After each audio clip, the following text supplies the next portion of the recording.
En philosophie, il y a un sujet qui m'a toujours beaucoup intéressée, c'est l'amitié. Et plus précisément, l'amitié dans la philosophie antique. Parce que dans la philosophie moderne, dans la philosophie contemporaine, l'amitié est toujours reléguée à une place périphérique. Périphérique parce que depuis le XVIIIe siècle, il y a ce qu'on a appelé la naissance de l'individualité.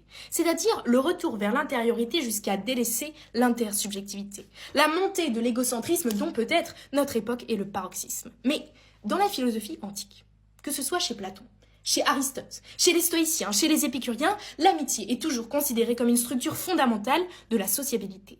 Par exemple, chez Platon, dans le Gorgias, le philosophe établit 3 conditions du dialogue socratique. Pour qu'un dialogue advienne, il faut de l'honnêteté, de la sincérité entre les personnes qui dialoguent. Il faut aussi la volonté d'arriver à une vérité. C'est-à-dire qu'un dialogue, ce n'est pas un débat. Ce n'est pas une lutte d'idées, un moment dans lequel on se bat. C'est un moment où on essaie d'avancer ensemble vers la vérité. Et 3e condition de possibilité du dialogue, l'amitié.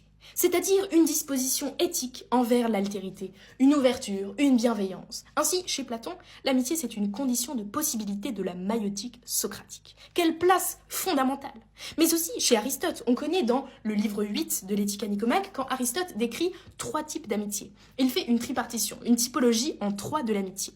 Premier stade de l'amitié par utilité, quand c'est pratique d'être ami avec l'autre. 2e stade de l'amitié par plaisir, quand l'autre nous apporte quelque chose. Et 3e stade, le stade optimal, c'est l'amitié vertueuse. C'est l'amitié dans laquelle il y a une telle puissance, une telle intensité, un tel respect, une telle attention portée à l'altérité que on se réalise dans le dialogue avec l'autre. C'est l'amitié qui nous permet de nous réaliser. C'est l'amitié qui nous permet d'actualiser notre essence qui n'était qu'en puissance. C'est l'actualité qui nous permet de nous accomplir, de nous réaliser pleinement, d'exister pleinement et donc d'atteindre le bonheur. Et d'ailleurs, j'ai découvert un texte dans l'éthique à Eudème d'Aristote, après l'éthique à Nicomaque, l'éthique à Eudème. Il explique que le but pour lui de l'homme, c'est de devenir aussi sage qu'un dieu. Parce que le propre du dieu, c'est d'être complet.